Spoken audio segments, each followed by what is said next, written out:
Доброе утро, и наконец-то спустя целый год можно вновь сказать эту фразу, которую ждали мы так долго. С Новым годом, дорогие наши телезрители! Утро Якутии в таком вот составе полном, полнейшем, полнее уже не будет, во всяком случае сегодня.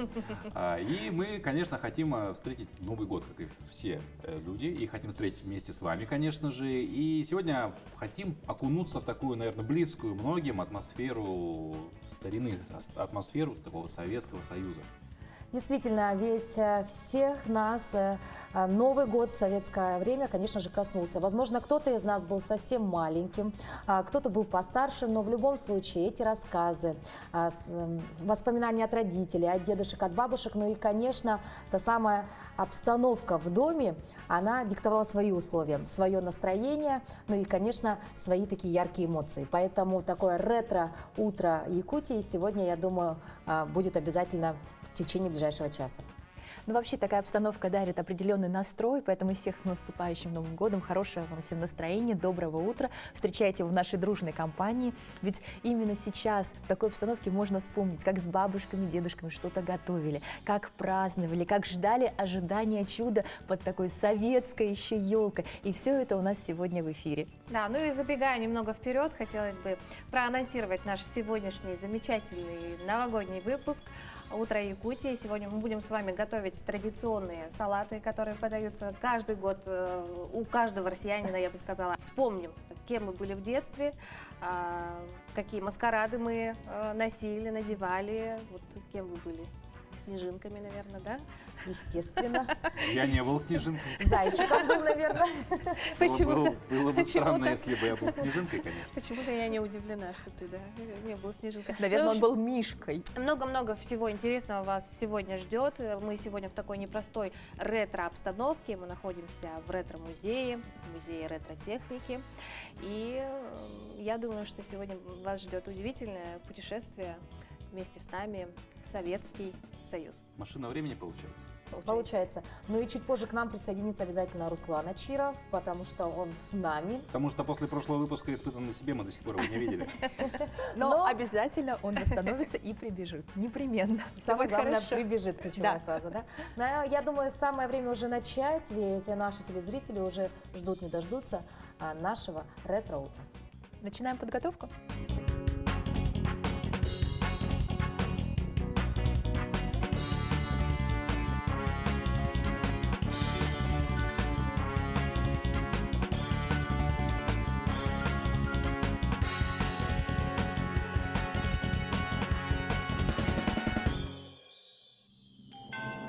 Сейчас я нахожусь за рулем автомобиля ГАЗ-М1. 1936 года выпуска, 4-цилиндровый двигатель, и объем этого двигателя 3,3 литра. Почему именно этот автомобиль? Потому что выпустили его в 1936 году, а спустя год, как утверждается, в Советском Союзе начали вновь отмечать Новый год. И вроде даже указ о том, что елки необходимо наряжать, отдал сам Иосиф Сталин. Ну а сегодня, благодаря нашей новой рубрике с погружением в историю, мы узнаем, как праздник Новый год отмечали в 1953 году.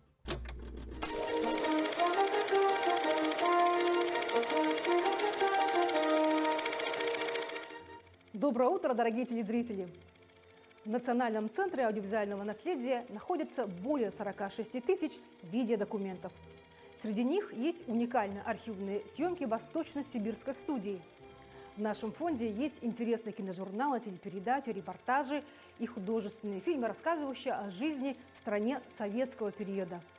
В то время документалисты создают кинообзоры всех союзных автономных республик, областей Советского Союза, в том числе и о Якутии. На этих кадрах 1953 год. В Якутске в Доме пионеров проходит утренний новогодний праздник. Даже через эти черно-белые кадры можно прочувствовать ту праздничную новогоднюю атмосферу, которая царила тогда, в 1953 году. У нарядной елки кружат в хороводе дети. Звучат стихи для Деда Мороза «Снегурочки». На празднике есть почетные гости. Это главный режиссер Якутского драматического театра, народный артист Якутии, заслуженный артист РСФСР Спиридон Григорьев. Рядом заслуженная артистка Матрена Слепцова и заслуженный артист РФСР и СССР Петр Решетников. Эти уже исторические кадры сняли для нас операторы Белинский и Берховец. Съемочная группа иркутской студии «Кинохроники» время от времени приезжала в Якутию. Ведь в 50-е годы советский кинематограф достиг заметных успехов в области документального кино. Такие фильмы в большинстве случаев имели яркую идеологическую окраску.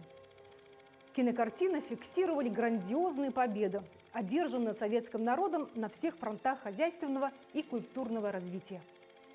А что касается празднования Нового года, то традиция отмечать Новый год в ночь с 31 декабря на 1 января закрепилась в России только с конца XVII века. Петр I подписал такой указ в 1699 году. Государство не уделяло внимания Новому году до 1930-х годов, а все торжественные праздники имели такую строгую коммунистическую направленность. А настоящее возрождение Нового года в Советском Союзе получил лишь в конце 1935 года.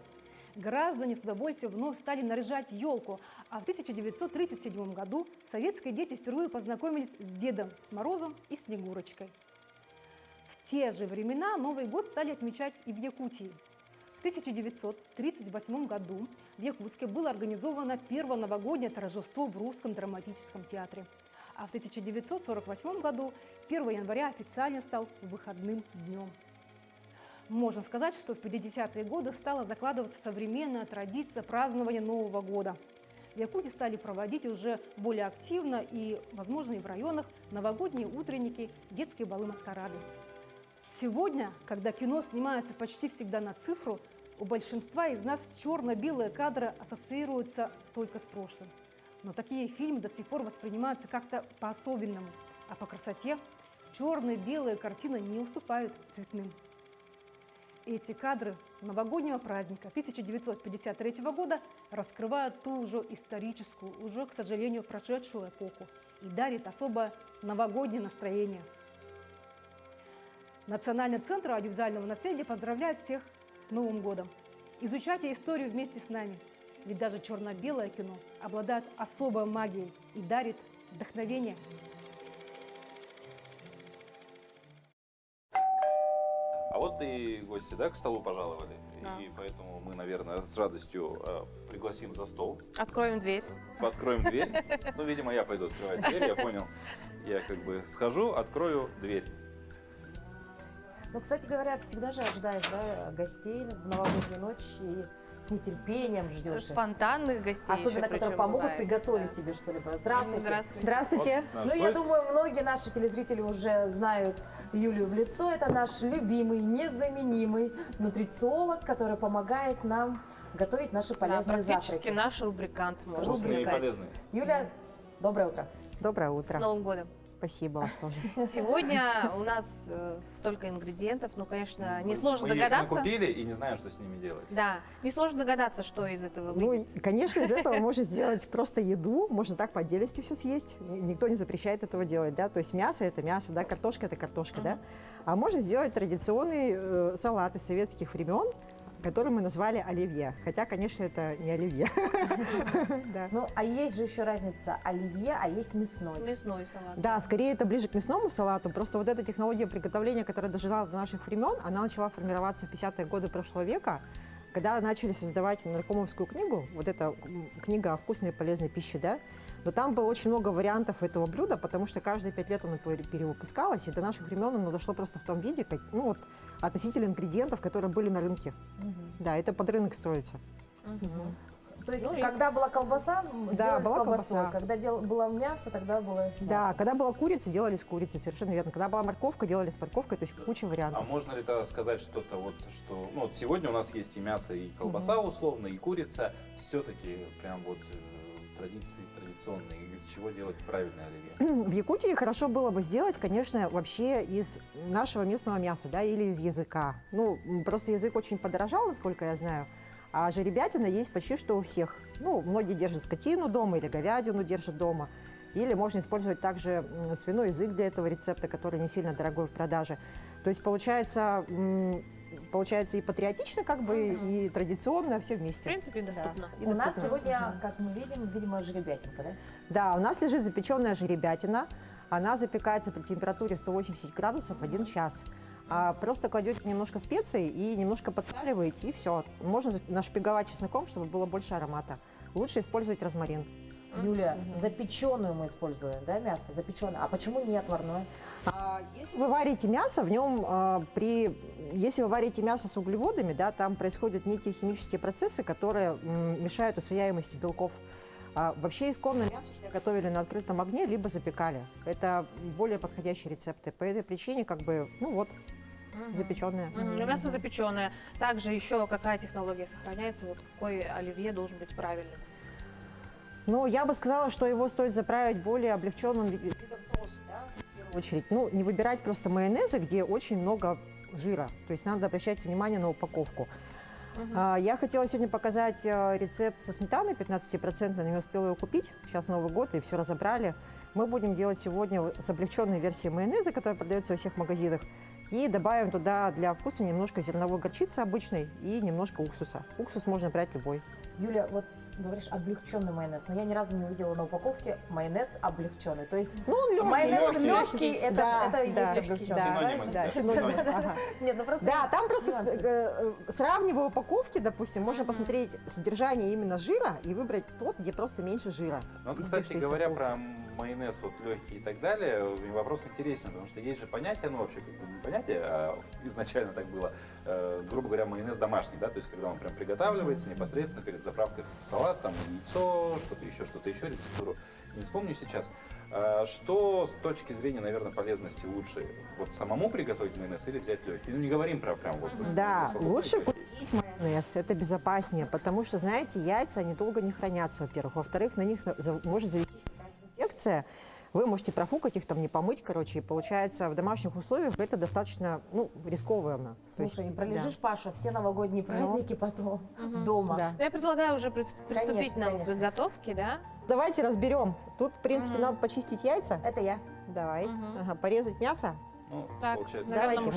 мужчины всегда режут мясо. Мужчина. Так, Мелкими кубиками надо. насколько Ага. мелкий кубик нам нужен? Ну, размером, вот примерно с картошку, то есть все ингредиенты должны быть примерно одного размера. Ага. Сразу передаем Как яички будто сюда, я запомнил картошку. Хорошо. Ага. делаем небольшой конвейер. Один чистит, другой режет. Если говорить все-таки, Юля, о полезности оливье, вот многие его, ну, вообще не воспринимают, потому что говорят, что это все-таки очень калорийный салат, правильно? Конечно, Ну, калорийный, и конечно. мясо, и да, ну, то есть картошечка. к нему нужна гарнировка по-хорошему. То есть, получается, сам по себе он будет невкусный. Его надо дополнять, допустим, хлебом, либо каким-нибудь там, не знаю, видом какого-то такого мучного гарнира, другого пирогом, там, да? То есть каким-то. нужно Да. оливье еще и с пирогом? Ну, а почему нет? Да капустный пирог, например, чем плохо? Морковный пирог, Серьезно? да. С пельменями? Нет. Нет, с пельменями нет, не сочетается. Это получается оливье с пельменями, это too much. Я Это еще вообще- посмотрел бы по поводу сочетаемости оливье с пельменями. Это очень даже ничего, да? Это заявка на мои новогодние праздники. Не, смотрите, просто получается, у мужчин и женщин немножко разные метаболизмы, так же, как и у детей, да. Дети, например, не все любят майонез, ну, как вот такой салат, да. Да. Мои, например, еще не едят. Не едят, Им мои рано, тоже. да. А есть дети, которым нравится. Это все зависит просто от формирования тела человека и от его пола. Мгм. Поэтому, как бы, Так, тут о это у вкусах нас- спорить нельзя, но вот этот вариант, он такой, как Отправляется бы, сюда. более легкий, поэтому подойдет всем. Говоря про мясо, да, вот насколько нам важно избавиться, допустим, от жировых прослоек, и с ними прямо делать. Ну, смотрите, мы не шефы, да, и не в общепите. Если вы немножко вот так вот промахнетесь, как бы не парьтесь. Да. А вот это вот надо будет удалить. Ага. Смотрите, вот это вот надо будет удалить. Такой большой шмат, он лишний. Ну, я и здесь удалю, я жир не очень люблю. Ну, я же как бы режу, да, как будто жир. А Мы же сами зря будем вот есть. этот жир в жеребятине и есть самое лакомство. У меня своего жира хватает. Да. И, кстати говоря, Юля в наших выпусках говорила о том, что сало надо есть. Нет, ну понятно. Сало необходимо, да? Сало свиное, А жеребя... оно по-разному. Будет от региона произрастания лошади в том числе. Так, можно выбрасывать. Помните, были такие скандалы, когда у нас лошади ходили там, ну, в морфе, по Какой дорогам. махе? В центре города. Да, вот этих лошадей точно нельзя есть. Это же тяжелые металлы в почве, в траве. Зачем? Они все накапливаются в жиру. Мгм. Так, вот, Юля, у вас из обязательных блюд на новогоднем столе это какие? Хорошо, в этот Новый год мы решили приготовить фаршированные караси. такой очень классический хороший рецепт Арбахова. Он есть вот практически везде в книгах. У нас на сайте сообщества нутрициологов России вы можете посмотреть его КБЖУ и дозировки, то есть сколько нужно брать чего, чтобы приготовить хороший вариант. Там прямо размеры я указала, все, полный описательный процесс. Получается очень диетическое полезное блюдо. Его полезно дополнять, допустим, таким салатом, как коулслоу или какой-нибудь вид хлеба, да. Это не оригинальная, конечно, подача, да, на текущий момент времени, но все-таки это какая-то витаминизация, надо помнить об этом, да.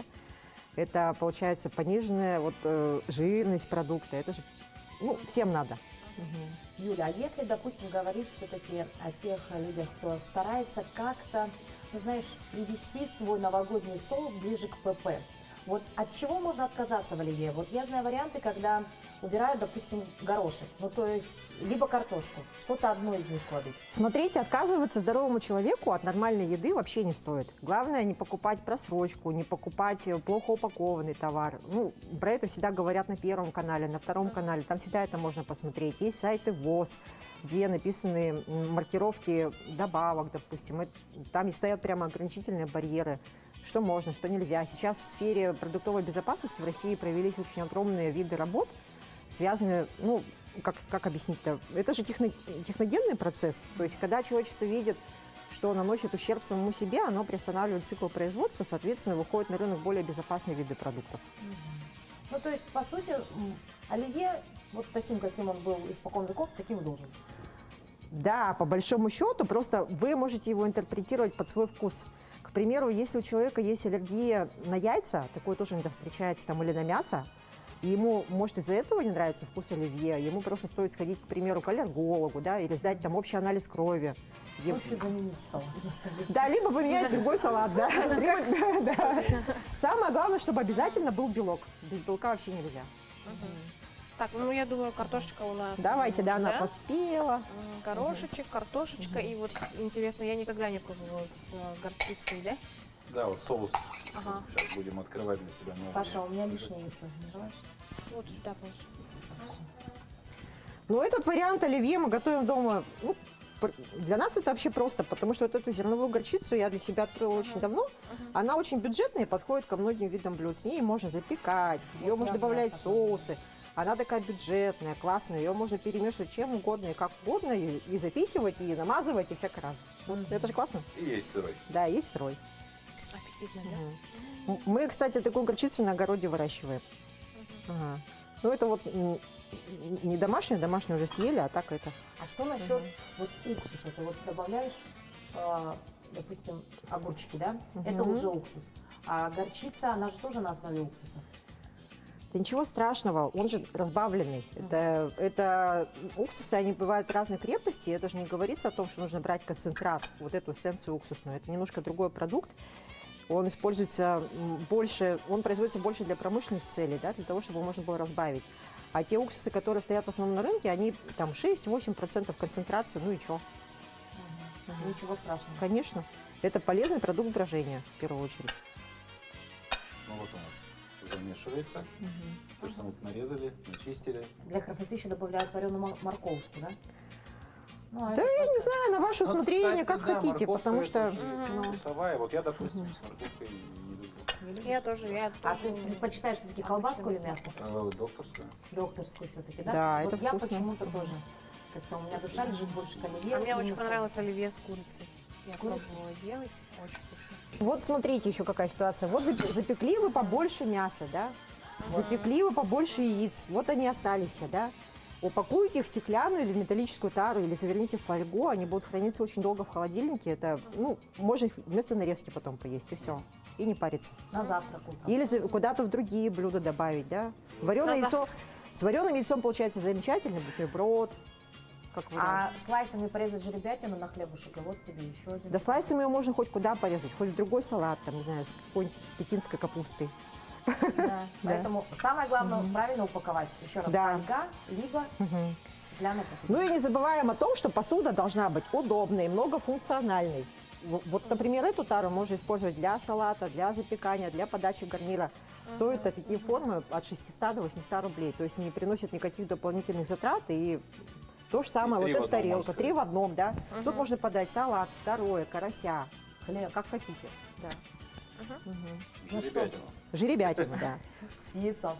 Ну что, наше оливье, новогодние готовки, зимненькое, да, этого салата, мне кажется, вот становится жеребятинка и горчица. Пока ты разглагольствуешь, я узнаю изюминку. А вот этого такой-то, салата. да? Конечно. Этот салат. Сидит, значит, такой несдержанный у нас. Не зря Понял, щеки. Таня, да, щеки наел, хорошо, так, ну, эмоции, рассказывай, вкусовые ощущения. какие. Ну, что я могу сказать? А, Он звучит уже необычно. Ну, как бы я ел из говядины оливье, из докторской уже сказал, да, что люблю очень сильно. Жеребятина дает свой вкус. При этом вот уксус и горчица, они как-то, ну, их не чувствуют особо. Видимо, что огурцы, они как бы большую кислинку дают, и ты как бы знаешь, что огурцы там есть, и не обращаешь внимания. А вот жеребятина, она совсем по-другому раскрывает этот салат, и необычно. Вкусно тебе? Да. И смотрите, вот теперь альтернативная замена, например, да, огурцы же можно менять, они разных марок. Главное, чтобы они были хрустящие, и все. Вот так. Ну что, спасибо большое, Юлия, за прекрасное новогоднее оливье, в таком якутском стиле, я бы сказала, да. Но самое главное, что это все не только вкусно, но это и полезно, поэтому, ну, чуть-чуть наберем килограммы после новогодних праздников, не беда. Главное ощутить этот вкус Нового года, а без оливье это уже совершенно Согласен. другой Какой праздник. стол Я без тоже, оливье? да. Тем более Поэтому новогодний. едим оливье, готовим, добавляем что-то новенькое, изюминку какую-то, и я думаю, все у нас будет замечательно.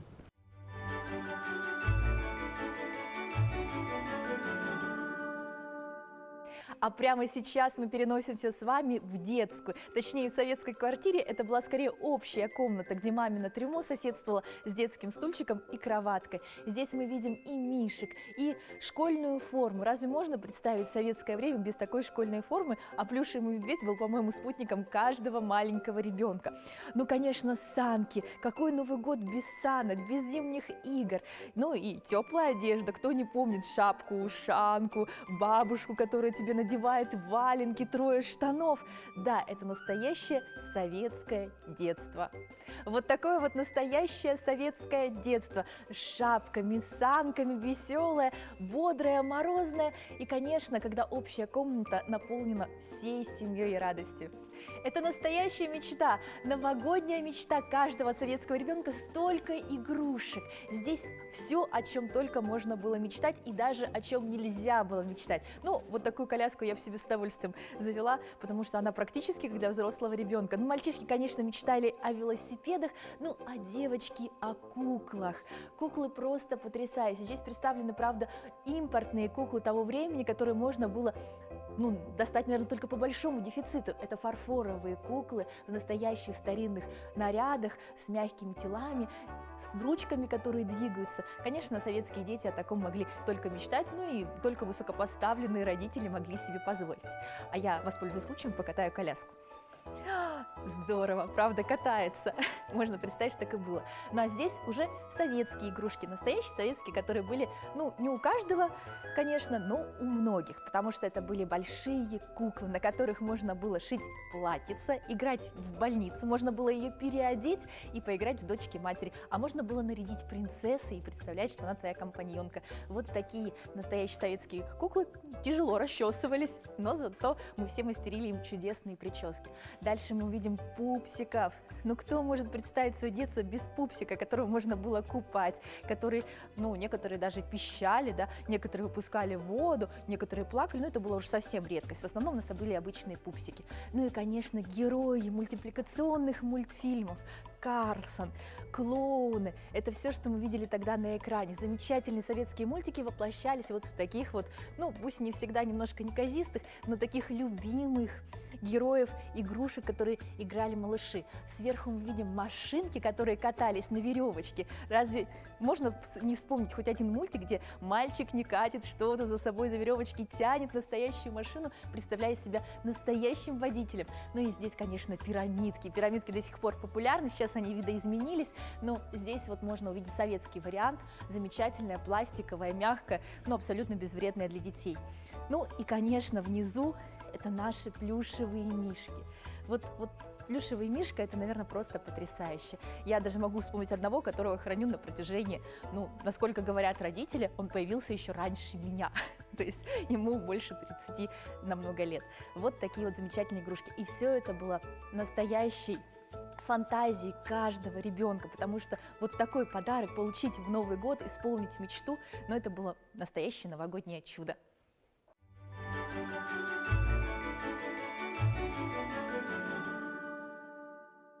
Ну а сейчас мы предлагаем вам окунуться в далекие 70-е предновогодние годы. Интересно, что же тогда читали якутяне и какую работу вела библиотека? Передаю слово своим коллегам. В 1970-х годах Советский Союз был самой читающей страной в мире. Газеты, журналы, книги выходили огромными тиражами. Люди искали ответы на волнующие их вопросы в литературе. Существовала сеть общедоступных библиотек. Давайте окунемся в эту предновогоднюю атмосферу 70-х и узнаем, как работала библиотека и что читали якутяне. Коллеги, вам слово. 50 лет назад, в 1974 году, в библиотеку записалось рекордное количество читателей. Свыше 23 тысяч читателей приходили за знаниями в нашу библиотеку, а фонд библиотеки превышал 1 миллион экземпляров. В библиотеке также проводились мероприятия. Мероприятия были востребованными, яркими и запоминающимися. Мероприятия проходили даже на иностранных языках. На английском и немецком языках проводились беседы о жизни и творчестве Вальтера Скотта и Стефана Цвейга. Среди читателей первое место занимала рабочая молодежь и студенты. Они приходили за учебниками в нашу библиотеку и с самого раннего утра занимали очередь. Инициировали школьники. В республике работало 37 детских библиотек. Якутская республиканская детская библиотека была самой популярной в городе. В холодные декабрьские дни они коротали за чтением журналов и книг. «Золушка», «Шарль-Перо», «Красная шапочка», «Братья Гримм», «Бременские музыканты» были самыми популярными книгами. Чем запомнились 70-е годы для нашей библиотеки? В 1971 году в библиотеке был проведен конкурс по творчеству Сергея Есенина. Победу одержала ученица школы номер 8 города Якутска Ольга Иванова. Впоследствии она стала диктором якутского телевидения. В 1973 году библиотека переехала в новое красивое здание по улице Октябрьская. Специально для стен библиотеки росписи сделали выдающиеся художники Якутии. Среди них имена 3 Афанасиев – Мунхалова, Осипова и Собакина. Самыми популярными книгами среди читателей были книги из художественной литературы. Наши читатели выбирали романы Ивана Гоголева «Черный стерх», Болот-Ботра «Пробуждение» и «Судьбу» Николая Якутского. Все так же выпускался календарь знаменательных дат и событий. Именно этот календарь стал символом предстоящих планов на будущий год. Друзья, как говорил Вальтер Скотт, в любом возрасте рождение Нового года – лучшее время для праздничного поздравления. Давайте в это время будем ближе к своим родным. Поздравляйте всех, кто вас окружает. Приходите почаще в Национальную библиотеку. Любите жизнь, читайте книги.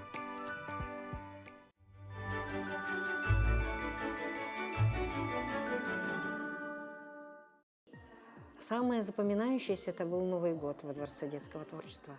А раньше молодые педагоги все участвовали обязательно в проведении праздников новогодних. Молодые люди, девушки, все мы были, в общем-то, Аленушки и Иванушки. Когда начиналась подготовка к Новому году, у нас во дворце работали буквально все, начиная с педагогов, заканчивая гардеробщицами. У нас гардеробщицы пришивали нам пуговицы, вдевали резинки там в костюмы, да, и творили, получается, из того, что было. Мы тогда и педагоги создавали буквально из ничего, но такую красоту, которая вот во мне живет до сих пор. На нас шили специальные костюмы, красивые сарафаны, делали корону. Вот тут есть корона. Вот такие вот, да. Причем мы в этом тоже участвовали сами. Мы их вышивали, сидели, по 2-3 короны нам выдавали, и мы все вечером, ночью шили к Новому году эти короны, да. Дворец оформлялся очень красиво, там разные скульптуры были, белого медведя, разных животных. Очень интересно было для детей. Декорации были очень шикарные. Я впервые увидела, как создается спектакль, и мы декорации делали с Александрой Ремеевной. Она была руководителем, и несколько педагогов ИЗО. Мы вместе все делали разные декорации. Александра Ремеевна, она была волшебницей. Она раньше работала в русском театре и в музыкальном театре, оперы и балета. И она очень много хитростей и разным методом обучила нас. И начинали работать мы очень рано, получается, там с ноября, зато у нас оформление было очень красивое, да? Это делалось для того, чтобы ребенок, наши маленькие гости, очутились в настоящей сказке. Ну и создавали вот костюмы, которые, вот, может быть, вблизи покажутся как маленько какими-то, ну, чуть-чуть для восприятия странными, но на сцене они играли совершенно по-другому, потому что освещение, потому что там игра цвета. И у нас очень хороший художник была, Александра Еремеевна Шкурдина, она сейчас уже на пенсии. Вот ее костюмы, по ее консультации, по ее подсказкам, получается, да, костюмы были очень шикарные, они выглядели со сцены очень объемно, очень красочно. Новый год проходил под живую музыку. Во дворце было 2 оркестра, один на базе дворца, один на базе 9-й школы, которым руководил мой отец, Половинкин Виктор Львович. Под живую музыку плясали мы возле, значит, елок, да, зажигали детей, дети плясали. А перед тем, как попасть в зал на представление, мы посещали комнаты. И еще я помню в детстве самое любимое место у нас как раз-таки перед посещением спектакля было катание на карусели. Была у нас такая карусель, и горка была у нас. И очень любили дети посещать кружок с животными. Ну, атмосфера была просто незабываемая. Хотя нам было не так просто, потому что мы детей водили по комнатам сказочным, да. Раньше был карусель, делали на 1-м этаже, сказочно украшали саму комнату, выключали свет, горели, значит, как звезды на небе горели, да, и дети на каруселях катались. Я привезла детей на елку, и чтобы соблюдать порядок в зале, вместе с ними зашла в зал и окунулась в сказку. Это было чудо. Я уже, будучи человеком взрослым, мне уже лет 20 было, окунулась, и я сидела, не отрывая глаз от сцены. Тогда все было в одном месте, поэтому дети не на сиденьях сидели, а сидели на коврах. Стелили ковры перед сценой и садились, дети садились, да. А потом ковры убирались, и возле елки, тут же возле елки все танцевали. И вот всегда приветствовала, выходила на сцену во время спектаклей наша директор Фаина Иннокентьевна Авдеева, столетие, которое мы будем отмечать в 2024 году. Фаина Иннокентьевна всегда сама писала сценарии, и очень много танцев было.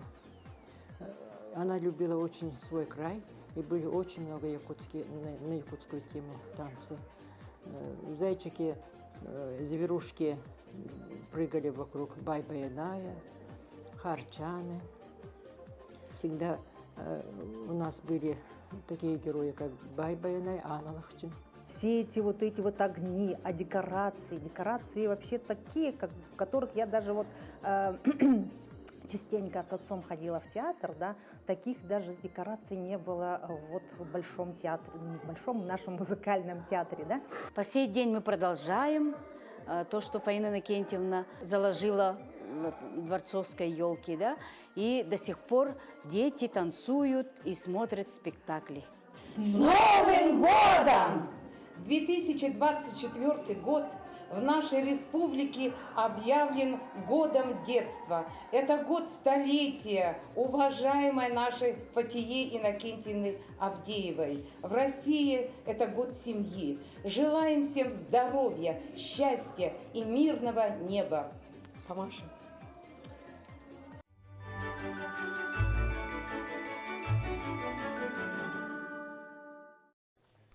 Самые яркие впечатления в жизни каждого человека – это, конечно же, детство. Особенно это мысли и воспоминания о том, как проходил самый долгожданный праздник всех ребятишек – Новый год. Здесь, конечно же, мы вспоминаем наши детские утренники, хоровод возле елочки, маскарадные костюмы и подарки. Но мало кто задумывается о том, откуда же произошли множество наших карнавальных костюмов. Давайте же вспомним о том, во что же наряжались наши родители, да и мы в советское время. Эту традицию Петр привез из своих путешествий по европейским странам. Позднее русский народ лишь немного дополнил ее, сделав главным героем седовласого деда с морозным посохом и грозным характером. Смягчала морозный гнев деда внучка Снегурочка. Постепенно маскарады прижились на Руси и при Анне Иоанновне. На костюмированных балах особой популярностью пользовались маски. Наиболее большого развития пышные дворцовые маскарады приобрели при Екатерине II. И именно при ней карнавальные костюмы начали надевать в канун Нового года. Как мы видим, детей того времени в основном наряжали в лесных обитателей. Наверное, каждый мальчик был когда-то зайчиком или серым волком, а девочки – снежинками или бабочками. На самом деле, я не открою, как говорится, секрет моего детства. Люди моего возраста, в принципе, всегда девочки были снежинками. Ну и, конечно же, я была тоже снежинкой очень долго. Начиная с детского сада, мальчики были зайчиками, девочки были снежинками. Ну, это была вот такая традиция новогодняя. Ну, а потом в 8 классе я уже была членом племени индейцев.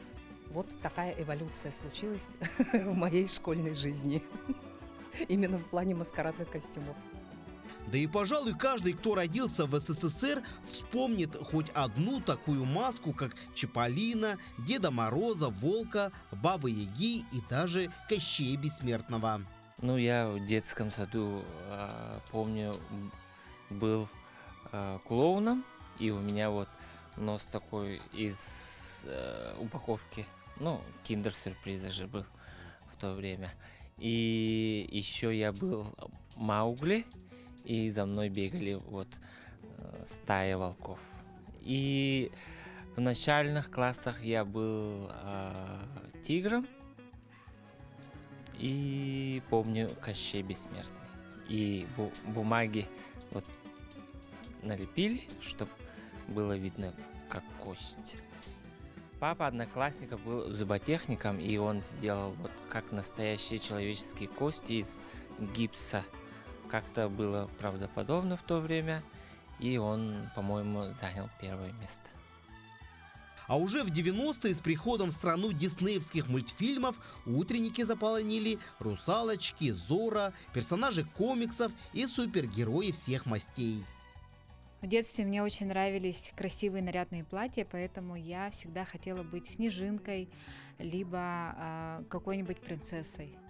И обычно я была феей. Феей с колпаком, с красивым платьем и с палочкой волшебной. Это сейчас наши с вами братья и сестры, племянники и племянницы наряжаются в готовые маскарадные костюмы. А в то время, как вспоминают наши герои, все делалось вручную. Ну, знаешь, не было у нас, к сожалению, тогда китайского рынка под боком, поэтому наши мамы изгалялись. В общем, фантазия была у всех, как говорится, очень, скажем так, да, фантазия богатая была, креативили наши мамы. Но все, в общем, пользовались такими лайфхаками, как использовали платья. В смысле, в общем так, наши мамы шили платья для снежинок из марли. Это покупали прям целые тюки такие, вот, и вымачивали это все в крахмале. Ну и потом елочные игрушки, которые было не жалко разбить, ну или которые разбились в процессе использования, их просто крошили и наклеивали в виде там звезд различных, там каких-то блестяшек, ну вот как-то так. Использовали еще дождик, тоже его наклеивали. Это была очень кропотливая работа, то есть костюм снежинки мама могла изготавливать буквально всю ночь, трудиться над этим костюмом. В то время мы, ну, естественно, платье красивое покупали, и на платье уже прикрепляли, например, снежинки, из мишуры что-то, может быть, добавляли, дождики. Вот. Ну, как-то украшали наряд, и получался красивый маскарадный наряд. Тогда не было ни сотовых телефонов и компьютеров. У наших родителей было куча времени для фантазии. Костюмы на Новый год делали всей семьей. Именно этот труд и объединял семьи в предновогодние вечера. Здесь была и романтика, и свое семейное волшебство, которое плавно потом переходило в новогоднюю ночь, когда под бой курантов все друг другу желали здоровья, любви и семейного благополучия. Действительно, Новый год – это особенный праздник. Он дарит надежду на счастье и удачу, несет радость новых начинаний. И сегодня, встречая этот год, мы хотим вам пожелать всегда радоваться как ребенок, веселиться и ловить каждый момент этой жизни. Дмитрий Тымыров, Виктор Дичковский, Якутск. Да, когда вот смотришь, я думаю, вы согласитесь, на детские свои фотографии, на утренниках, где-то с недовольным лицом, у елки с Дедом Морозом, да, такая теплая У меня всегда довольное лицо было. Да? Его фотографировали после того, как конфеты выдавали. Скорее всего. Меня, значит, до. Ага, а кем вы были? Ну, я так не помню, что был какой-то очень сложный костюм, но, по-моему, я был таки с далекого детства, был, по-моему, зайцем. Один раз точно. Ага. И сегодня таксистом. И сегодня таксистом, водитель. А ты, Паш? Ну, слушай, я 2 костюма помню прям хорошо. Это кто-то из черепашек-ниндзя был. Вот, ну, и гусар. Ничего себе. Вот, ну, причем, как бы, это вот было время, вот сейчас, да, детям столько маркетплейсов, магазинов, приходи, прокаты даже, в конце концов, все вот эти костюмы можно взять, а тогда это все делалось вручную. Вот, Да. говоря про черепашку-ниндзя, я прям помню эту картину, как в кастрюле в зеленке вываривалась ткань и потом сшивалась. Зеленки. Да. И аналогично в йоде вываривался панцирь, ну, в смысле, тоже ткань, чтобы, ну, панцирь же коричневый, да, и вот, и, по-моему, у меня за счет того, что была только зеленка и йод, у меня маска была как коричневая тоже. Аптека сделала месячный план по продаже. Ну, а у меня все довольно просто. Я, как большинство российских девочек, конечно, была снежинкой. Но помню, однажды мама мне очень долго, по-моему, 2 ночи точно сидела и шила узбекский костюм. Ну, по всей вероятности, была какая-то тематический утренник в детском саду. Вот, и мамы наши, они ну, все. Вот мы упираемся в то, что все делалось руками, никаких не было ни прокатов, ничего. И кто это все делал? Конечно же, родители. И, как правило, в обществе так заведено, что это в основном мамы бывают. Иногда папы тоже подключаются. Но, как правило, когда нужно выстрогать палку, меч и так далее. Вот. А все, что связано с шитьем, это, конечно же, наши мамы, которые уставали невероятно от этого. Но, тем не менее, они при этом находили силы и время для того, на себя. Да, выглядеть прекрасно, замечательно. Благо, и вот мы, кстати, можем видеть, да, что различные вариации. Ну, это можно сказать, гардероб советской женщины. Ну, выходной гардероб, потому что мы видим перчатки, украшения, да, вот там фен есть и даже бигуди электрические.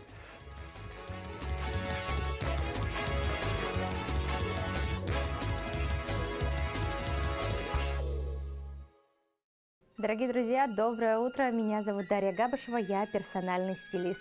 Сегодня мы с вами посмотрим на новогодние образы. Как красиво и стильно встречали Новый год наши с вами мамы, а может быть и вы. Вспомним 90-е, вспомним советское время, какие образы подходили для празднования Нового года. Самое лучшее всегда оставалось только на праздники. Трикотаж, он был максимально распространен, его использовали как в повседневной жизни, так и на праздники. Но на праздники выбирали трикотаж с люрексом. Это могли быть объемные свитера, вязаные платья или даже брюки или теплые костюмы. Сейчас это тоже очень актуально. Люрекс можно выбирать даже на каждый день. Дополняйте яркими и интересными аксессуарами, объемными сережками с жемчугом и отправляетесь на праздник. Также один из самых распространенных материалов в использовании был велюр и бархат. Из велюра и бархата, опять же, можно было сделать любое изделие.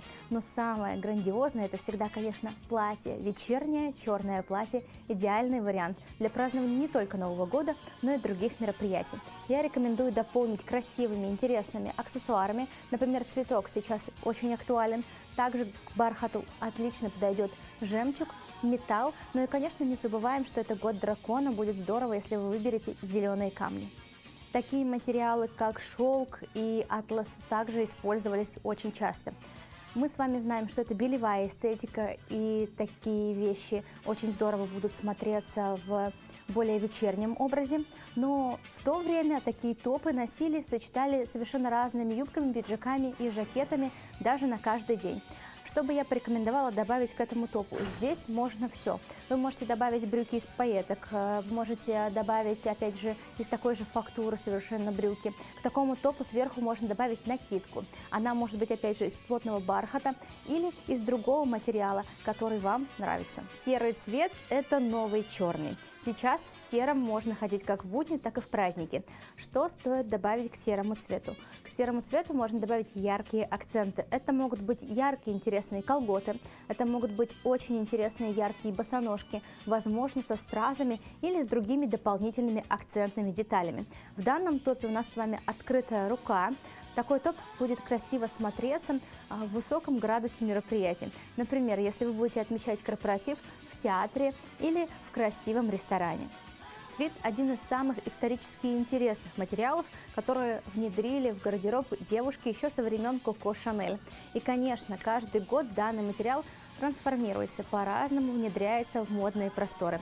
Сейчас вы можете выбрать мини-платье. Это идеально и красиво смотрится, всегда очень женственно и элегантно.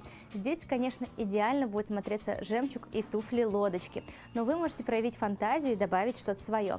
Главное правило – уместности. Такое платье будет идеально смотреться в рамках корпоратива с вашим небольшим отделом. Поэтому вот в таком платье я рекомендую встречать Новый год с самыми веселыми и близкими вам людьми, с теми, с кем вы работаете каждый день. Яркие девушки всегда найдут для себя яркие образы. Это идеальное платье, в нем есть все. Оно и яркое, и в то же время достаточно сдержанное и консервативное. Мне очень нравится деталь с перьями, и важно, что перья отстегиваются. Это, во-первых. Во-вторых, важно, что рукав не сильно длинный. Вы сможете носить такое платье даже в домашней атмосфере, потому что в нем будет точно очень комфортно, и оно идеально подойдет для любого масштаба мероприятия. Мы уже упоминали с вами бархат, но и не стоит забывать, что есть как консервативные мероприятия, так и совсем обратные. Провести время с друзьями, устроить классную вечеринку вам всегда поможет корсетный топ. Такие сейчас невероятно актуальны. Обратите внимание на материал, такой топ вы сможете носить даже поверх, например, сдержанного платья. Или же просто на голое тело, и это тоже будет смотреться очень красиво. Ну и, конечно, черные бархатные брюки, приобретая на Новый год, вы точно сможете носить их еще на протяжении всего года, сочетаясь с совершенно разными образами, начиная от белой рубашки, заканчивая объемным свитером с люрексом. В советское время признаком роскоши и красоты, конечно, были головные уборы. Максимально интересная и неординарная шапка из каракуля с шикарной брошью по центру дополнила бы эстетичное и красивое женственное пальто любой модницы. Ну а сейчас мы носим такие шапки с пуховиками, с куртками в совершенно разных прочтениях, а можем даже дополнить красивый новогодний образ для того, чтобы добавить элегантности и стиля. Ну и, конечно, классика русской моды – это шапка-кубанка. Она может быть исполнена из любого меха, и ее также сейчас можно носить с чем угодно. В данное время она находится на пике своей популярности. Так что не исключайте такие вещи из своего гардероба, вдохновляйтесь советским временем, пускай оно радует вас, и встречайте Новый год и новогодние праздники с самыми близкими и родными. И не забывайте о том, что важно носить шапку.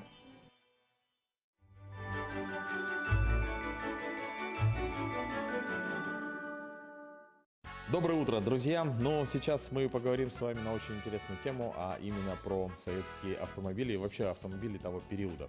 Но можно сказать, если сейчас, например, автомобиль это не роскошь, а средство передвижения, то в советское время автомобиль был и роскошью, и средством передвижения. Но в целом можно было, наверное, так встать в очередь за одной моделью, да, автомобиля в советское время, а пока очередь дойдет, уже получить совершенно другую модель. Вот. Ну, на эту тему и не только мы поговорим с Ярославом Арбугиным. Он является сотрудником музея ретро-техники в городе Якутске. Ярослав, здравствуйте. Ярослав, расскажите, сколько автомобилей представлено здесь, в вашем музее? Автомобилей примерно 70. Представлены все основные автозаводы. Советские, есть иностранные автомобили, американский, польский, китайский один даже есть. Ну, давайте, наверное, пройдемся. Да? Вот можем подойти к самому старому экспонату, самый старый древний автомобиль, старый, да. который у вас представлен. Самый старый — это вот эти два Форда 21 года и 23-го. Мы, кстати, общались с Ярославом перед съемкой, и вот здесь есть очень интересный нюанс в плане переключения скоростей. Можете поподробнее об этом рассказать? Да, скорости у него переключаются педалями, не рычагом, как обычно. То есть там находится 3 педали. Ну, для нас это привычные сцепления, тормоз и газ. Да, то здесь одна из педалей немного смещена, и именно она отвечает за переключение скоростей. Но вот я, кстати, даже не знаю, как там реализовано сцепление, но, скорее всего, как такового сцепления там особо и нет, наверное, да? Все, еще дополнительно тоже педалями, да. Используется ручной тормоз, да. Если я не ошибаюсь. Но я думаю, что тем посетителям, да, которые приходят в музей ретротехники, практически сразу им бросаются в глаза вот эти вот очень раритетные экспонаты. Мы сейчас подошли к очень достаточно знаменитому автомобилю. Дело в том, что это автомобиль первого президента Республики Саха-Якутия Михаила Ефимовича Николаева. Это «Волга». Можете поподробнее про нее рассказать? Эта «Волга» выпущена в 1999 году. Это последняя его служебная машина. На ней стоит японский двигатель. Он делался, то есть устанавливался на филиале Горьковского автозавода специально для губернаторов. То есть это прям модификация специально для губернаторов? Фирма «Техносервис» сделала эти машины. Очень интересный номер здесь, Саха 0001. Ну, этот номер, он неофициальный. Этот номер заказал бывший начальник ГАИ того времени, Дмитрий Максимов. Специально ездил в Москву, там его специально сделали, вот для Николаева. Ну, он ставился на всякие мероприятия, когда он выезжал, его вешали на машину. Есть еще одна достаточно интересная история. Автомобиль скорой медицинской помощи, мы вот находимся рядом, это автомобиль марки RAV. И, как сказал Ярослав, этот автомобиль был выдан вместо зарплаты, да, в 90-е годы, когда зарплаты задерживали людям. Его вот отдали водителю. И он практически, вы немножко только как бы подкрасили, да? Привели в порядок его. В косметический вид. А в целом он вот прямо, это, можно сказать, оригинальная машина скорой помощи советских времен. В музее ретротехники находится более 70 моделей. Вот так вот в течение нашего небольшого сюжета в программе «Утро Якутии» очень сложно все охватить. Это даже невозможно. Обратите внимание, друзья, да, это автомобиль ЛУАЗ, еще и амфибия. Да. Лебедка. Он сделан был для эвакуации раненых. Да, вот я вижу там на поле боя. Действительно, это же такая военная версия. Поэтому руль посередине. Мы сейчас, друзья, узнаем про историю одного автомобиля, который очень тяжело достался музею ретротехники. Ярослав заинтриговал, сейчас мы к нему подходим. Вот он, да? Да. Это автомобиль Урал-ЗИС 355М, очень редкая модель. Их очень мало выпустили, и сохранился еще меньше. Мы вот даже до последнего времени не знали, что здесь в Якутии такие были. Вот этот экземпляр, он взяли? Его нашли на берегу Амги, брошенный. Видимо, где-то лет 40 назад его там оставили. Ну, почти целый был. Немножко подразобранный. Вот фотографии, как мы его доставали. Обратите внимание, друзья, действительно, здесь есть целая история. Это он? Да. То есть это вот как мы его привезли. Из такого вида вы сделали вот. Вы говорите, как вот мы нашли его на берегу. Или для ретротехники это хороший результат? Это хорошее состояние. Хорошее состояние. Не бит, не крашен. Обратите внимание, что было. Он почти комплектный был. Друзья, тоже еще один интересный момент. Именно вот на такой марке автомобиля, очень знаменитом, любимом многими фильме советских времен «Джентльмены удачи», главные герои совершили побег из тюрьмы. Соответственно, тут единственное было не кузов, а цементовоз. Вот. Ну, а сейчас мы давайте познакомимся с автомобилями, которые очень древние и которые были найдены, располагались именно на территории нашей республики. Друзья, ну а сейчас хотелось бы обратить ваше внимание на этот автомобиль. Это самый старый автомобиль в музее ретротехники, который был найден на территории Якутии.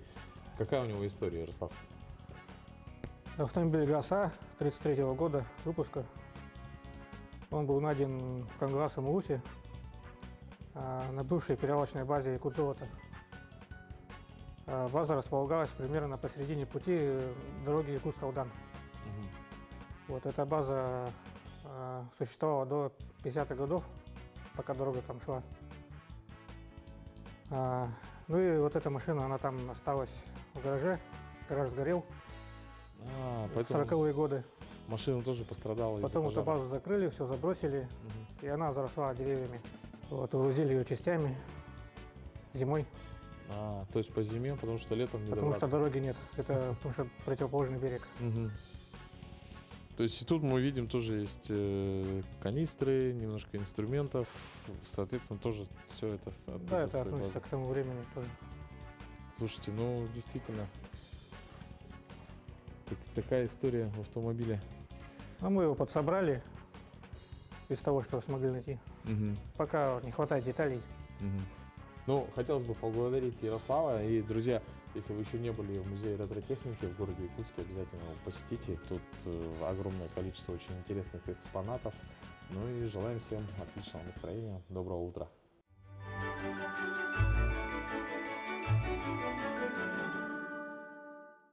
Вертушка для елки, пятиконечная красная электрозвезда, дождик, ватный Дед Мороз и, конечно, традиционные стеклянные игрушки.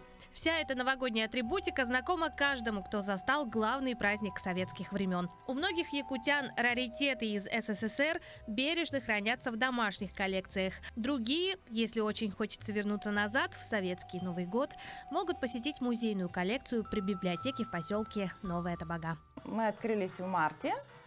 И, в общем, все это потихоньку настала пора Нового года. Нам захотелось, конечно, оформить кое-что, но дома уже давным-давно у нас стоят красивые литые елки под потолок, там 150 метров красивых гирлянд, и уже фактически ничего не осталось.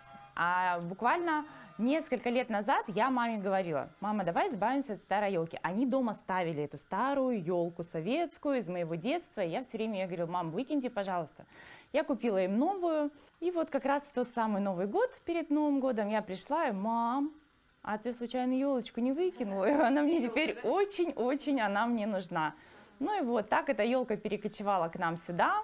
А благодаря читателям и жителям поселка советская красавица обзавелась елочными игрушками и украшениями. Шары и шишки я не вешаю сюда, потому что их огромное количество шаров, шишек. Мне кажется, это прям отдельная тема, вот эти вот елочные шишки. Это надо прям целую елку, мне кажется, под шишки.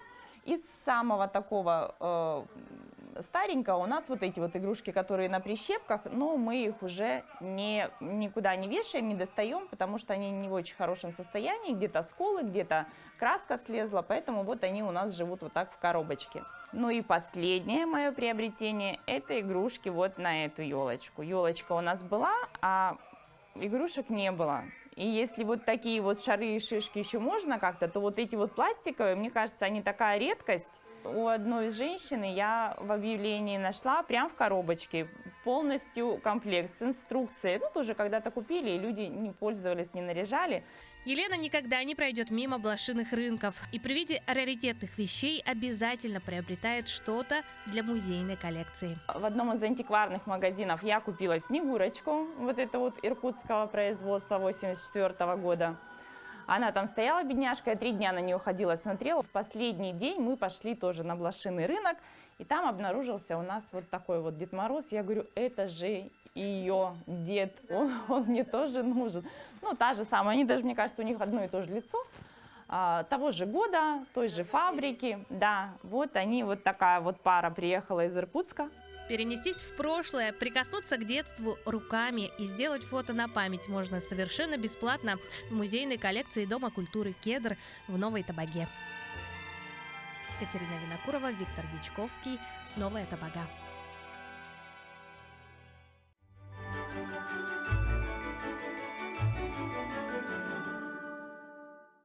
Ну что, друзья, наш новогодний эфир завершается, подходит к концу. Мы хотим проводить каждого нашего дорогого телезрителя в этот прекрасный новый день, в Новый год, который вот-вот наступит.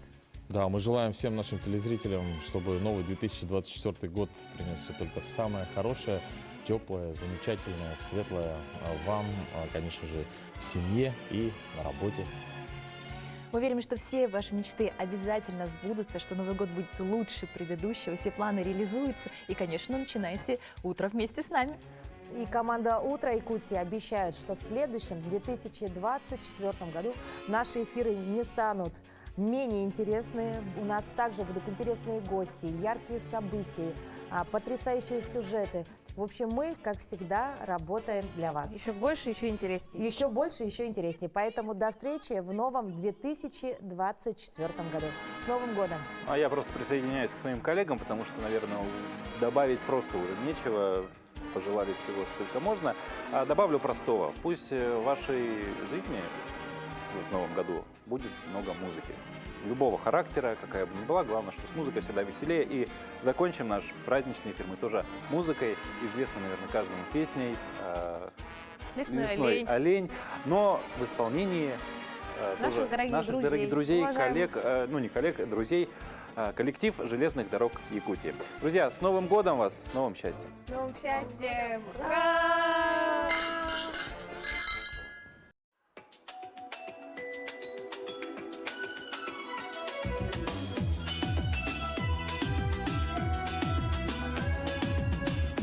Снежный морозный день проскакал по городу олень. Он летел над гулкой мостовой, белым лесом пущенной стрелой. Терпит лесной олень, как тенью, учи меня, олень, оленю, без сосны рвутся в небо. Не быть живет и не быть, учи меня туда, лесной олень. Он бежал из сильные рога, задевали тучи облака,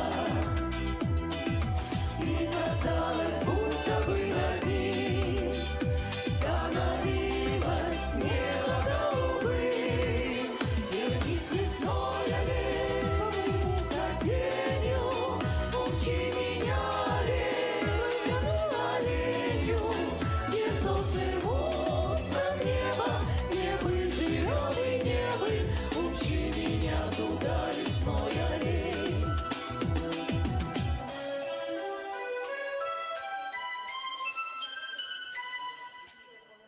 Говорят, чудес на свете нет, и снегами скрыт оленя след. Только знаю, он ко мне придет. Если веришь, сказка живет. Со мной лесной олень, как тенью, и мчит меня олень, оленю, где сосны рвутся в небо. Не быть живет и не быть, он мчит меня туда.